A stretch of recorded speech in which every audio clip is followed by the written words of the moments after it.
इतना सरप्राइज किया कल का वो मूव भारतीय बाजारों का ग्लोबल अनसर्टेनिटी के बीच में, अमित जी। और अब यहां से अब कॉल क्या है? आज अगर हल्का दबाव आ रहा है, वापस खरीदारी करने का मन इस प्रेशर में, गिरावट में, या अब व्यू कुछ बदल रहा है? कैसे अप्रोच होगा निफ्टी का, निफ्टी बैंक का? जी। Good morning Ashish ji, good morning Neeraj ji, good morning Ashita ma'am. Ashish ji, कल के मूव से इतना सरप्राइज नहीं थे क्योंकि अगर आप रिलायंस का स्ट्रक्चर देखें, रिलायंस का जो फ्राइडे का जिस हिसाब से शेप अप हो रहा था, कहीं ना कहीं लग रहा था कि निफ्टी एक ऑल टाइम हाई लगाएगा।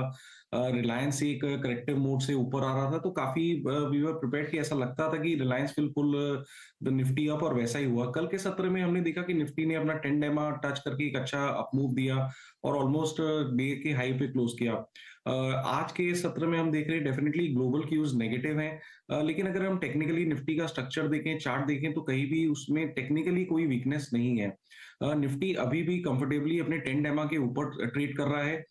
ओआई स्ट्रक्चर अगर हम देखें तो 18,500 में लगभग 1 करोड़ पुट राइटर्स खड़े हैं, और कल के सत्र में इनफैक्ट 43 लाख पुट्स ऐड हुए हैं वहां पे, और 20 लाख कॉल अनवाइंड हुई हैं। तो ओआई के लिहाज से 18,500 एक स्ट्रॉन्ग सपोर्ट एरिया है मार्केट के लिए।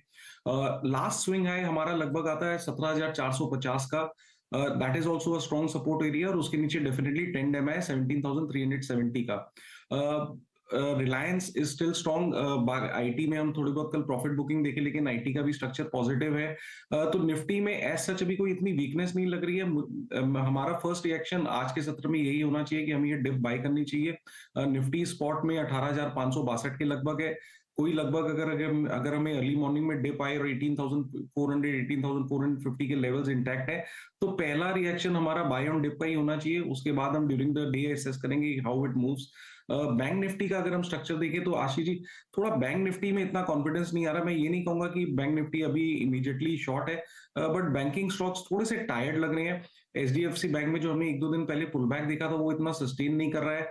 ICICI and axis bank have already contributed, और थोड़ा सा स्ट्रक्चर इसका वीक है। तो अगर हमें कोई पुल बैक खेलना है तो हमें निफ्टी के थ्रू ही खेलना चाहिए। बाय एंड डिप की रणनीति निफ्टी में ही अपनानी चाहिए। 17 जो बोल रहे हो, 18 है ना अमित जी? हाँ जी। वो सारे लेवल 17,000 जो बोल रहे हो, 18,000 वाले मानू ना? हाँ जी, निफ्टी निफ्टी में आशीष जी। हाँ ठीक है, हम समझ सब गए थे, लेकिन मैंने कहा एक बार क्लैरिफाई कर लें। सॉरी, आई एम सो कोई सॉरी। इशू नहीं अमित जी। तो भैया, अगर कोई भी रिस्ट्रिक्टेड डाउन साइड है, 400 450 तक के जोन्स तक का फॉल आ रहा है, तो पहला इमीडिएट रिएक्शन तो यही रखिएगा, बाय ऑन डिप्स की स्ट्रेटेजी। खरीदारी करने के इस बाजार में मौके ढूंढिएगा।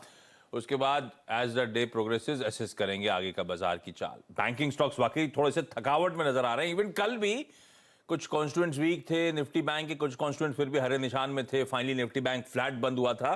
तो इस समय, और बाकी रिलायंस हुआ, सिलेक्टिव आईटी स्टॉक्स हुए, इन सब में ज्यादा दमखम नजर आ रहा है इस समय।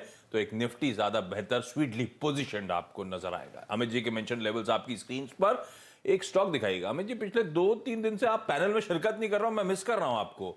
सुबह 8 बजे एचडीएफसी लाइफ दिया था अमित जी ने पिछले हफ्ते, एक बार नहीं मेरे ख्याल से मल्टीपल टाइम्स मेंशन कर रहा था।